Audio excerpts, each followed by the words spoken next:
پاکستان میں سردیوں کے چیلنجز اور امید کی کرن۔ پاکستان میں سردیاں صرف جسم کو ہی نہیں بلکہ لاکھوں لوگوں کی زندگیوں کو بھی سرد کر دیتی ہیں۔ جہاں بہت سے لوگ گرم کپڑوں، آرام دہ گھروں اور چائے کے کپ کا لطف اٹھاتے ہیں، وہیں بے سہارا لوگ سخت موسم کا مقابلہ کرنے کے لیے جدوجہد کرتے ہیں۔ بہت سے لوگوں کے لیے سردی کا مطلب ہے کہ وہ بے حد سرد راتوں کا سامنا کرتے ہیں، جب ان کے پاس مناسب کپڑے نہیں ہوتے، کمبل نہیں ہوتے اور وہ گرم رہنے کی جدوجہد میں ہیں۔ یہ صرف عدم سکون نہیں بلکہ زندگی اور موت کا مسئلہ ہے۔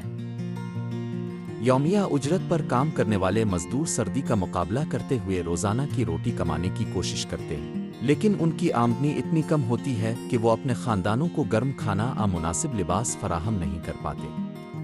دیہی علاقوں کے بچے خاص طور پر اسکولوں میں سردی کا مقابلہ کرتے ہیں کیونکہ کلاس رومز میں مناسب ہیٹنگ یا گرم کپڑے نہیں ہوتے، جس کی وجہ سے ان کی تعلیم متاثر ہوتی ہے۔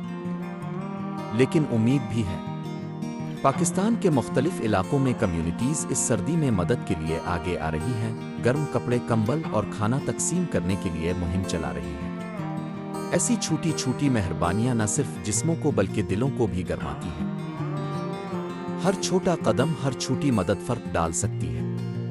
اس سردی میں آئیے ہم سب مل کر ان کی مدد کریں جو اس کا سامنا کر رہے ہیں۔ چاہے یہ ایک پرانا سویٹر عطیہ کرنا ہو، کسی فلاحی مہم کی حمایت کرنا ہو یا آگاہی پھیلانا ہو، ہم سب کا ایک کردار ہے۔ آئیں اس سردی میں کسی کو بھی سردی میں نہ چھوڑیں۔ یہ میسج الراضی سکول کی طرف سے دیا گیا ہے۔